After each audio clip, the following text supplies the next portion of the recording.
Bueno, entonces creo que Andrés nos está preguntando que cómo era que se definía todo eso. Entonces, reitero, aquí estoy trayéndoles como los extractos de la norma. Siempre me gusta que ustedes se pongan es a averiguar todo esto, que vayan y se pongan a hacer como la búsqueda de la norma, pero pues dadas las condiciones, ya están aquí resumidas en esta presentación. Entonces, primero, en la parte inferior, vamos a considerar que nuestra estructura va a estar en zona de amenaza sísmica alta, ¿de acuerdo? Colombia tiene tres zonas de amenaza sísmica, alta, intermedia y baja, siendo la zona de amenaza sísmica alta la ubicada sobre las cordilleras, sobre la parte montañosa, por lo que ahí decimos que siempre está sintiéndose un movimiento, ¿cierto? Particularmente en la Mesa de los Santos está todo el tiempo moviéndose, ¿sí? Pero pues ustedes saben que toda esa orografía se ha generado a partir de movimientos sísmicos, mientras que en la parte de la llanura, como tal, yendo hacia Leticia, Caquetá, Villavicencio, yendo como quien va para Brasil, ¿sí? Ya el llano pues ya es una zona de amenaza sísmica baja. Entonces, para que tengamos en cuenta dónde, por eso es que la zona donde hay mayor actividad sísmica es en la zona pacífica y en la zona de andina. Entonces, esa zona de amenaza sísmica alta está asociada a una capacidad especial de disipación de energía, ¿cierto? Nosotros tenemos tres zonas de amenaza sísmica y por ende cada una corresponde a una capacidad de disipación de energía. Esta DES que aparece allí, DES, corresponde a una disipación especial de energía asociada a zona de amenaza sísmica alta. También está la DMO, que es disipación moderada, que corresponde a amenaza sísmica intermedia, y la DMI, que corresponde a disipación de energía mínima. ¿Sí? Son amenaza sísmica baja. ¿De acuerdo? Para que lo tengamos en cuenta. Aquí como nuestra zona va a estar, Inge, se le está entrecortando mucho el audio. ¿se me está entrecortando? No, yo escucho bien. A ver, También escucho bien. Fue internet. Listo. Bueno, entonces, todas las notas que están aquí tomadas son para zonas de amenaza sísmica alta, que sería como la condición más desfavorable. Ya los invito a que ustedes busquen en la norma qué es lo que pasa para capacidad moderada, DMO, y capacidad mínima, DMI. ¿Listo? Aquí estamos yéndonos por el caso más crítico. Lo primero que me dice en la parte inferior izquierda, me dice, ojo, la resistencia especificada en el C21142, esta diapositiva está asociada al C21 de la norma. Me dice, la resistencia especificada a la compresión del concreto no debe ser menor de 21 megapascales. ¿De acuerdo? Entonces ya ustedes están diciendo, ah, listo, mi esfuerzo mínimo del concreto va a ser al menos 21 megapascales para zona de amenaza sísmica especial. ¿De acuerdo? Que si quiere utilizar 28, 24,5, 35, 42 si lo consigo, listo. Si están en capacidad de fabricarlo, de conseguirlo y demás, pueden recetarlo, ¿sí? Pero menos de 21 megapascales no puedo irme. Entonces, para que lo tengamos en cuenta, ya estamos definiendo el proyecto en función de la normativa. Adicionalmente, C215, elementos sometidos a flexión. ¿Cuáles son los elementos sometidos a flexión? Vigas y en este caso las dos. Las vigas. Vigas y losas, exactamente, viguetas.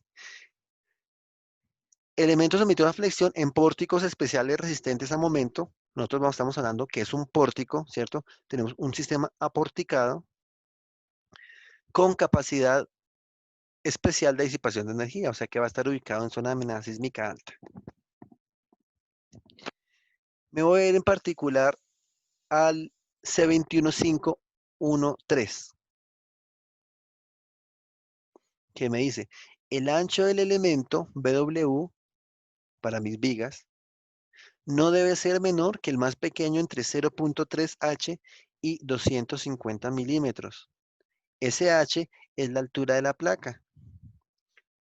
SH yo lo encuentro. Ay, que se hizo mi flecha. SH va a ser esta altura de la placa. ¿Sí? Entonces, me dice que el ancho de mis vigas no debe ser menor que 0.3H y 250 milímetros. ¿Cuánto me da 0.3H? 150 milímetros. ¿Cuánto? 0.15 metros. 15 metros, 15 centímetros. 0,15 metros, 15 centímetros, ¿cierto? Entonces me dice que el ancho mínimo no puede ser 15 centímetros y 250 o 25 centímetros. Entonces, como recordemos que es un predimensionamiento, pues estos 250 centímetros pueden ser, o sea, 15 centímetros, no me voy a ir con 15 centímetros para una viga. ¿Por qué? Porque ese ancho puede ser utilizado para una vigueta, ¿cierto? Y pues una viga tiene una mayor responsabilidad estructural que una vigueta. Una viga va a recibir varias viguetas, si lo quiero ver así. Entonces, yo podría proponerles que tomen como ancho mínimo 250 milímetros, ¿cierto? Pero, como la idea es no tener que estar cambiando posteriormente, porque en el diseño no se puede llegar a cambiar este dimensionamiento, yo generalmente lo que les propongo es tomar como ancho mínimo 30 centímetros. Y recordemos que tenemos dos tipos de vigas, unas que son vigas de rigidez y otras que son vigas de carga. Yo propongo que mis vigas de rigidez sean de 30 centímetros y mis vigas de carga de 35 centímetros. ¿Por qué son un poquito más grandes las vigas de carga? Pues porque como van a recibir la carga de las viguetas, muy seguramente esas vigas de carga van a necesitar más refuerzo, más varillas. Y puede que cuando yo las disponga en mis 30 centímetros me queden muy apeñuscadas o no sea suficiente. Entonces me toca empezar a sufrir y a ponerlas en dos filas de varillas, alguna cosa. Y lo que pasa es que si me quedan muy apeñuscadas, cuando yo haga el vaciado del concreto, el agregado no va a pasar. Entonces va a quedar mi viga hueca. Se me vuelve como un colador. Solo va a pasar la lechada y todo el agregado va a quedar ahí retenido dentro de las varillas. Por esa razón es que yo lo propongo que las vigas de carga sean de 35 centímetros de ancho por 50 de alto y las vigas de rigidez sean de 30 centímetros de ancho por 50 de alto. No sé qué me dicen ustedes, ¿se les parece? ¿O nos vamos con 250? ¿O me proponen algo diferente? No digo que más grande, pues porque ya se me va a ir más peso. Y pues ya por experiencia no creo que sean necesarias unas vigas más grandes en esta estructura. No sé si me Ingeniero, dicen algo. las de rigidez de 30 centímetros de ancho, ¿por cuánto de alto? Las de rigidez de 30 por 50. Ese 50 fue el que acabamos de calcular en el punto anterior. Dijimos que nuestra placa iba a tener 50 centímetros, pero recordemos que es una placa aligerada compuesta por unas viguetas y unas vigas. Entonces, las viguetas van a tener 50 centímetros de alto, las vigas también, y ahora estamos definiendo es el ancho de esas vigas y esas viguetas. ¿Sí les parece mi planteamiento? Sí, ingeniero, me parece bien, de 0,30 Sí, está de bien. 30. ¿De 30 Sí, todas o las de rigidez? Y las de 30, carga de 35. 30, sí. 30 y 35, 30 y listo. 35. Listo, ok. Entonces, como les digo, podemos dejarlas por de 25 y 25.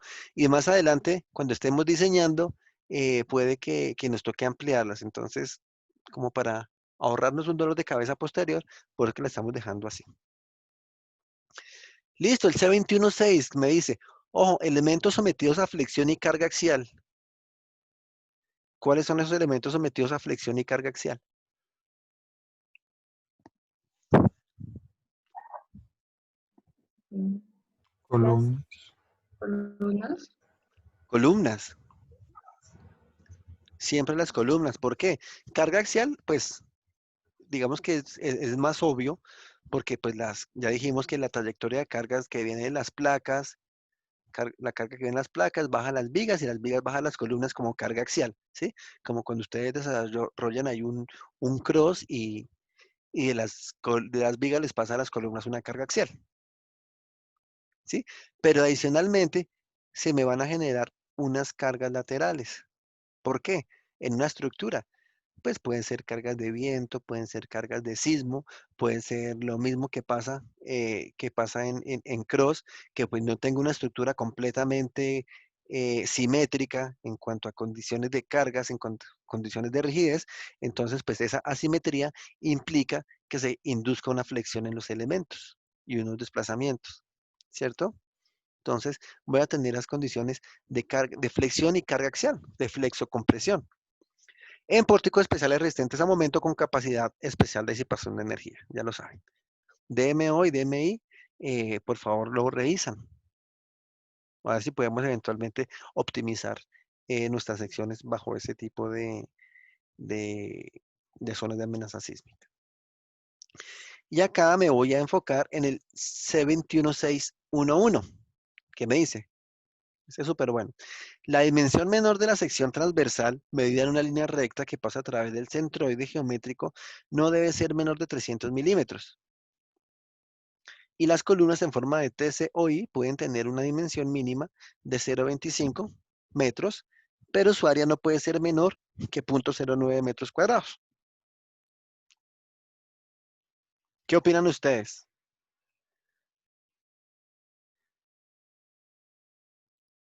Que sí, que no, que todo lo contrario.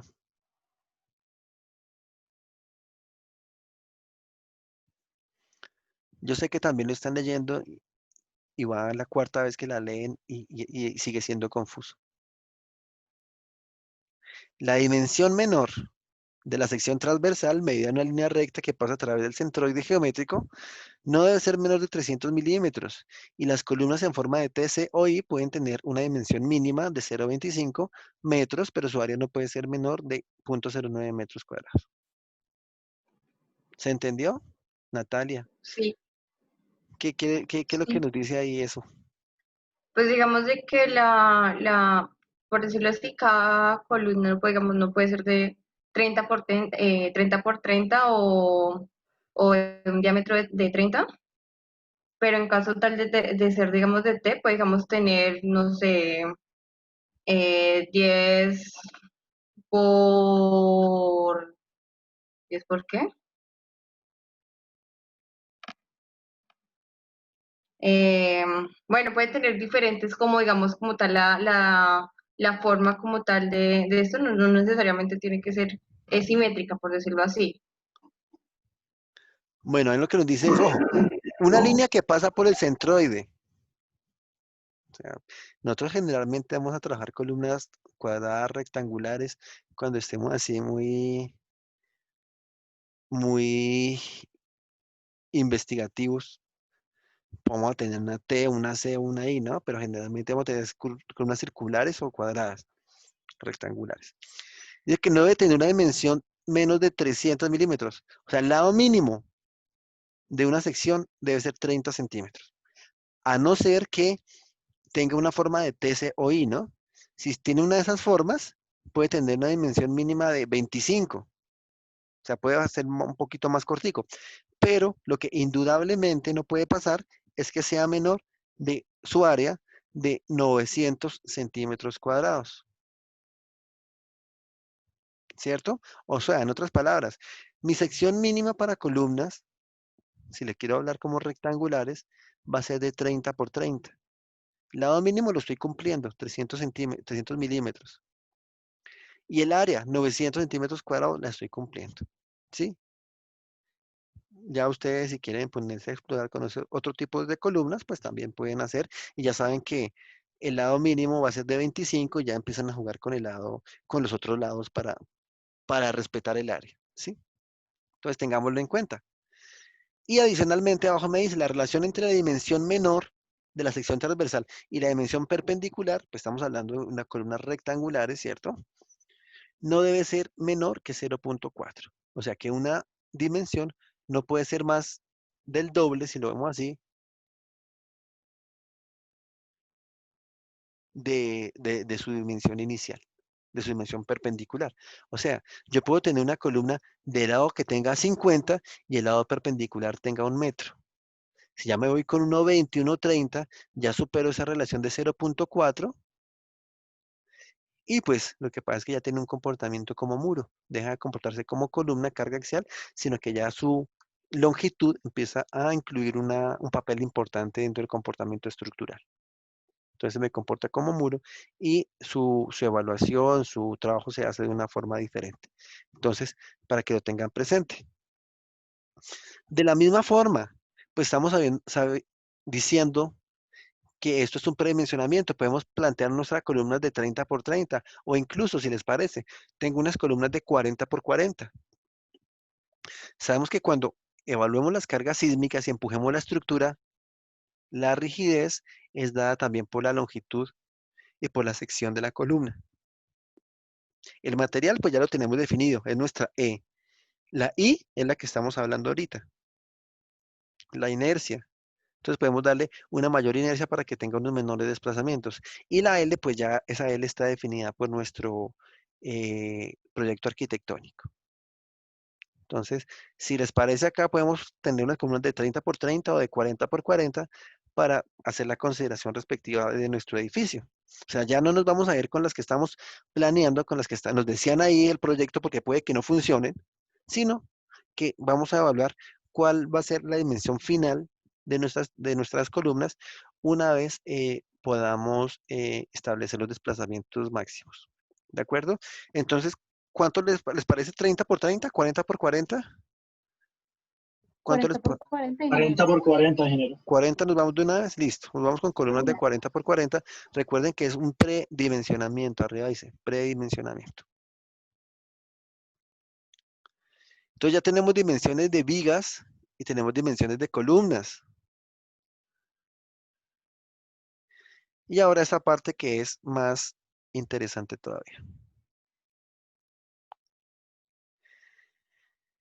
C813. Entonces ven que ustedes estuvimos primero en el C9, después nos fuimos para el C21 y ahora el C8. Revisen todas esas partes. Viguetas en losas nervadas. La losa nervada consiste en una combinación monolítica o prefabricada de viguetas regularmente espaciadas en una o dos direcciones, como ya lo habíamos dicho. Y una losa colocada en la parte superior que actúa también en una dirección o en dos direcciones ortogonales. La loseta puede ser parcialmente prefabricada, pero como mínimo una parte de su espesor debe ser vaciada en sitio. ¿De acuerdo? Entonces aquí estamos hablando que podemos tener unos sistemas prefabricados, pero sí debe haber alguna parte de la loseta que sea fundida in situ, ¿sí? Losas o que todo sea monolítico o que sea prefabricado, pero al menos una parte se funda in situ para garantizar el monolitismo, o más bien garantizar que todas las viguetas estén vinculadas entre sí y que tengan un trabajo conjunto de placa. C813.1. Los nervios principales. ¿Cuáles son los nervios principales?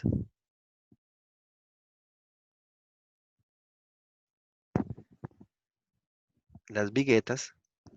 Aquí nos toca estar como muy pendientes del lenguaje que se utiliza porque dicen lo mismo con diferentes palabras.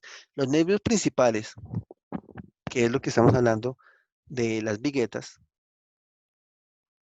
y los nervios transversales o riostras, ¿recuerdan?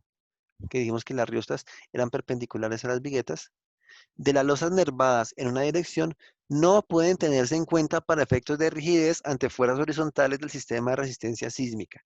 Esto es fundamental. Estamos hablando que nuestras losas son el sistema estructural, pero para cargas gravitacionales. Gravitacionales.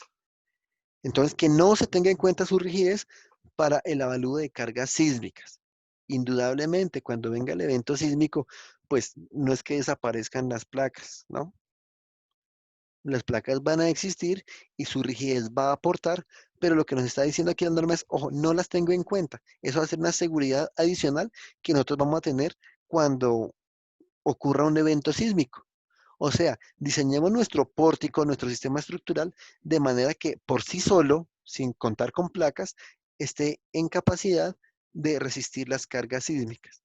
Toda el aporte de la rigidez que nos den las placas, pues va a ser bienvenido, pero pues no lo tengamos en cuenta en consideración, ¿sí? Todo eso que actúe como una seguridad. Importantísimo, ojo, es fundamental. He visto muchos proyectos que se devuelven en curaduría porque dentro del análisis se está incluyendo el efecto de las cargas, de las placas. La idea es que no se tenga en cuenta.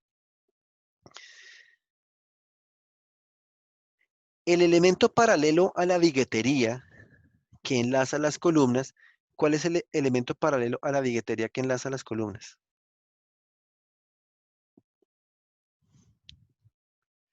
Las vigas de rigidez. Las vigas de rigidez. Las vigas de rigidez son elemento para, pero pues quedaría más fácil decir vigas de rigidez, ¿no? Pero bueno, las vigas de carga no son paralelas, Yeser.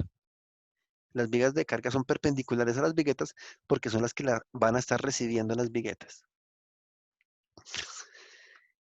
El elemento paralelo a la viguetería que enlaza las columnas en las vigas de rigidez debe cumplir con los requisitos de vigas dados en el capítulo C21, que fue el que acabamos de ver, ¿sí? Y su rigidez sí puede tenerse en cuenta en el análisis de cargas horizontales, ¿de acuerdo? Entonces, esas vigas de rigidez, sí, obviamente, incluyas en el modelo, pero lo que estamos hablando de placas y viguetas no se incluyan dentro del modelo. Eso solo ténganlo en cuenta como como cargas. Tengámoslo en cuenta como cargas. Listo. El ancho de las nervaduras, C813.2, el ancho de las nervaduras, o sea, de las viguetas, no debe ser menor de 100 milímetros, de 10 centímetros. Ya están tomando nota. En su parte superior y su ancho promedio no puede ser menor de 80. O sea, es como si estuviéramos hablando de que arriba tiene 100 y abajo tiene 60 para que en promedio tenga 80, ¿no? Esas formaletas trapezoidales no son como muy comunes, no son como muy prácticas y por ende costosas. Entonces, pues generalmente son caras planas de 80 o 100 milímetros, generalmente 10 centímetros. Y deben tener una altura mayor, no mayor a 5 veces su ancho promedio. Entonces, si la altura va a ser 5 veces su ancho, el ancho va a ser la quinta parte de la altura, ¿no? Si estamos hablando que tenemos una placa de 50 centímetros, ¿de cuánto van a ser el ancho de nuestras viguetas?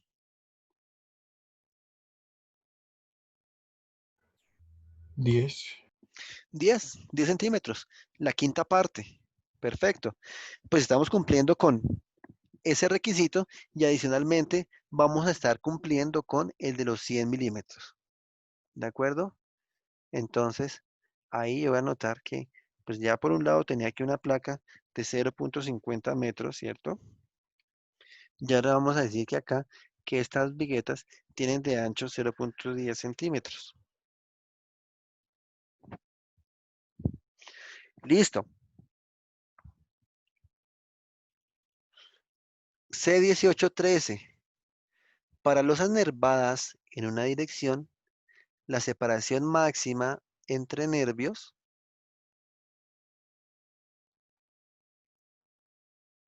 medida centro a centro no puede ser mayor que 2.5 veces el espesor total de la losa.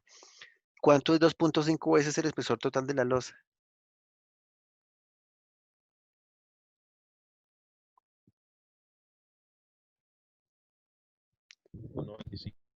1.25, ¿sí? 2.5 por 0.5 da 1.25. Entonces, la separación máxima entre nervios, que creo que me preguntó fue quién ahorita, Andrés, medida centro a centro, no puede ser mayor que 2.5 veces, o sea, 1.25, sin exceder 1.20, o sea, 1.20 sería más restrictivo. Para losas nervadas en dos direcciones, bueno, la separación máxima entre nervios, medida centro a centro, no puede ser mayor de 2,5, de 3,5 veces el espesor total de la losa sin exceder unos 50, ¿sí? En caso de que se tengan losas nervadas en dos direcciones. Aquí estamos hablando en una dirección. Entonces, la restricción máxima de separación entre viguetas va a ser 1,20. Eso es lo máximo. Pero resulta que yo no puedo irme así muy a la topa tolondra con 1,20. Vamos a verlo por acá. Ingeniero, una pregunta. Señora, Las nervaduras son las viguetas, pero una losa nervada, ¿qué significa? una losa aligerada, una losa con viguetas. Ok. Voy a suponer entonces aquí ese recuadro superior. En ese panel dijimos que estas viguetas, bueno, ya dijimos que voy a tener mis viguetas, voy a ponerlas, ¿no? Voy a tener mis viguetas en este sentido.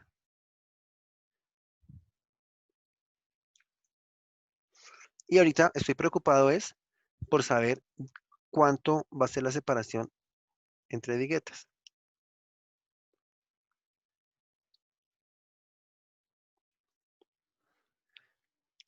Listo. Ya también predefinimos que esas que están como en rosadito son nuestras vigas de ¿qué? ¿De rigidez? De carga. De carga. De carga. Estas de aquí abajo son nuestras vigas de rigidez que tienen de ancho 0,30 metros. Y por acá esta otra también tiene de ancho 0,30 metros. Habíamos planteado que teníamos 6 metros de longitud, ¿cierto? Entre ejes. A ver, aquí abajo dice 6 metros de longitud entre ejes. Pues voy a plantear una expresión. Ustedes me dirán si están viendo o no están viendo. Creo que ahorita sí están viendo lo que yo iba a anotar. Si yo digo que esas 6 metros de luz entre ejes, yo le quito 0,15 a un lado y 0,15, o sea, media viga de rigidez a un lado a izquierda y media viga de rigidez a derecha, ¿cierto? Voy a tener la distancia entre caras, ¿cierto que sí? ¿Ahí están Sí, viendo mi señor. número? ¿Ahí están viendo mi Sí, número? Lo que señor. estoy escribiendo. Ok. Sí, sí. 6 menos 0,30. Ese 0,30 va a ser 0,15 y 0,15. Entonces, eso va a ser mi distancia entre caras de elementos de concreto. Y esta distancia entre caras, yo voy a tener que dividirla o llenarla más bien entre una cantidad de viguetas que no sé cuántas me van a dar n, de un ancho de ¿cuánto tienen mis viguetas? 10 centímetros. 10 centímetros. De 10 0,10. centímetros. Sí. ¿Sí? Voy a tener n viguetas, no sé cuántas, de 10 centímetros de ancho. Más una cantidad de casetones. ¿Cuántos casetones voy a tener? Si tengo n viguetas, ¿cuántos casetones voy a tener? N menos N, 1. N menos 1. N-1, ingeniero. ¿N menos 1 o n más 1? N menos 1 hay más Menos billetes que... que Más billetes. calcetones. Porque n menos 1 no será n más 1. No, porque vamos a tener menos. Menos Porque si casetones. estamos quitando Menos de sí, lado y N de más lado 1. y ya tenemos la de la mitad, tocaría tener el otro, el que quitamos, ¿no? Yo creo que voy a tener un casetón más, no sé, díganme ustedes. Es más, sí, es N Sí, sí, es menos más, es uno. más. ¿Por qué digo que Más. más? Miremos, tengo mi viga, lo primero que tengo es casetón, ¿cierto? Después viga, después casetón, después viga, casetón, viga, casetón, viga, casetón. Al final, ¿qué vuelvo a tener? Casetón y me hace falta una Calcetón. viga, ¿cierto? Entonces Sí, voy a es verdad. tener n más un casetones. Bueno, esa n va a ser la misma otra, que es esta, ¿cierto? ¿De qué ancho los casetones? De 1,20. 1,15. De una separación S que no conozco, lo único que sé es que tiene que ser menor que 1,20. Y esa separación es entre ejes, ¿no? Entonces me toca descontarle la vigueta. O sea, media vigueta a un lado y media vigueta a otro lado me da 0.10.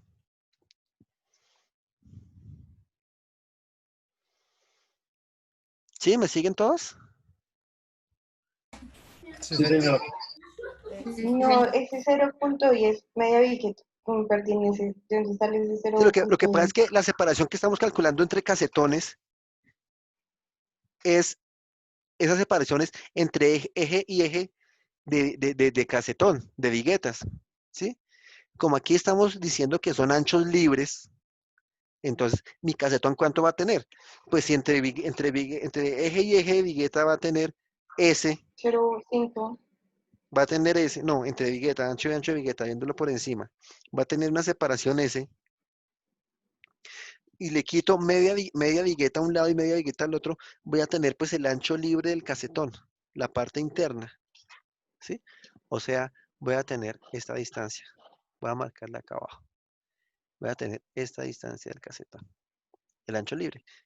O si no, lo que estoy marcando arriba, y la separación desde dónde va, va a ser esta, entre viguetas, ¿sí? Entre anchos de viguetas. Ese es mi S, y el otro es el que estoy calculando como el ancho libre del casetón. ¿Sí? Por eso es que estoy quitando media vigueta a un lado y media vigueta al otro lado. Entonces voy a hacer un Excelito con esa ecuación. Aquí, ¿qué es lo que voy a hacer? Voy a suponer cantidad de viguetas y voy a mirar las separaciones que me dan. Entonces, no tengo Excel.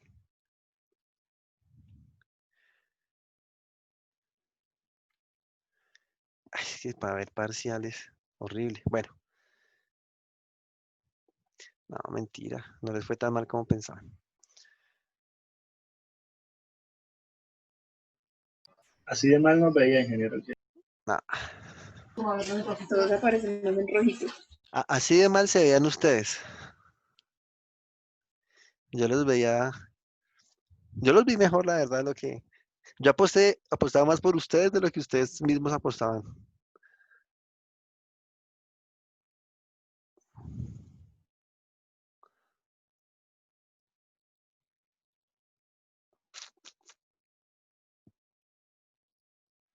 Ingeniero, la S era el ancho de los casetones. La separación, esa es la Eso, la separación entre separación. las cosas. Ujú. Listo.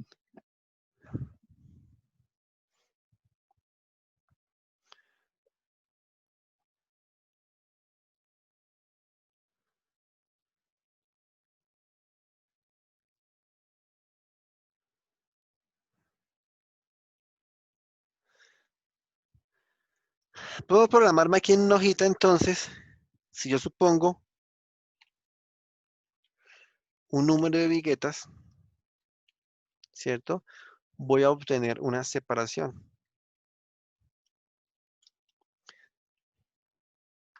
Entonces aquí digo que puedo tener una, dos, no sé, 10 viguetas.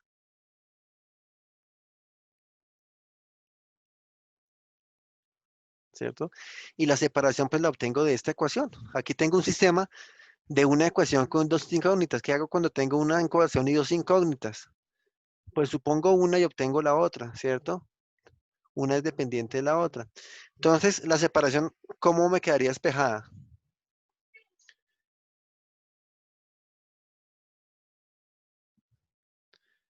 Me quedaría 6 menos 3 me da 5,7, ¿cierto? Menos n, que sería este número, por punto 1, ¿cierto que sí? Y todo Pues, esto lo dividido divido, en N más 1. dividido entre n más 1, y n sería esto, más 1. Entonces me hace falta un paréntesis aquí al inicio. ¿Cierto que sí? Y a esto le sumo 0,10. ¿Cierto? Ustedes me corregirán si queda bien o no Sí, queda bien señor, así está despejada la bien. ecuación. Sí, está bien. Ahí está bien, ingeniero. Listo. Entonces, pues ahí me da que si tengo una vigueta,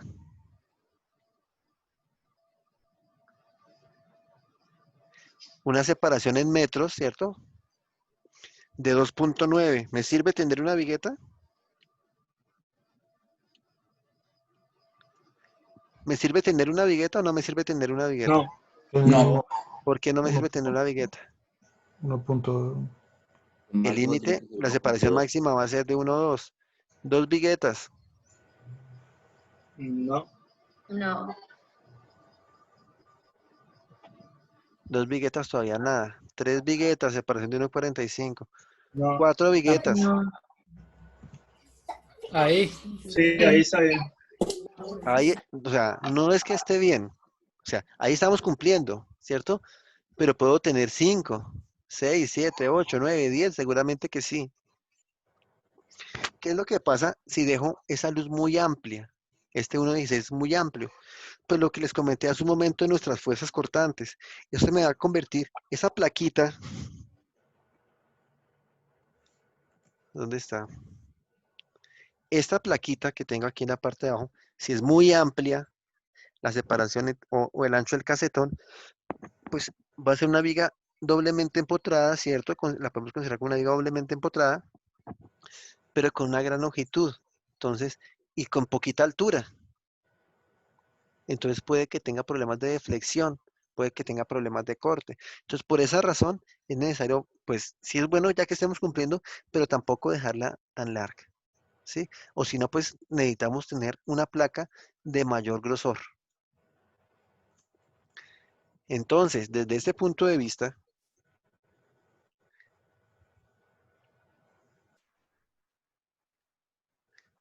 ¿qué se hizo? Ustedes tienen el Excel, están haciendo el Excel también, ¿cierto? Sí, señor. Desde ese punto de vista, ¿cuál sería más conveniente?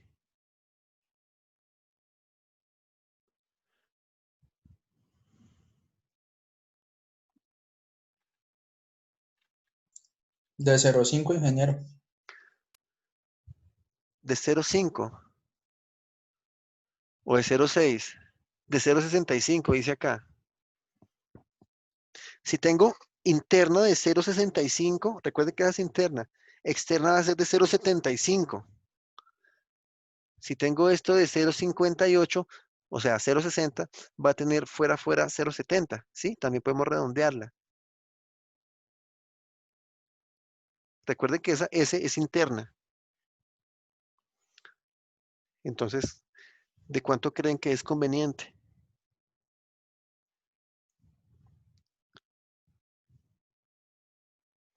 Ya esto es criterio de parte de ustedes, ¿no? Ya es lo que ustedes empiezan a definir, ya no es que esté bien o esté mal, sino es una responsabilidad lo que están haciendo, lo que están proponiendo.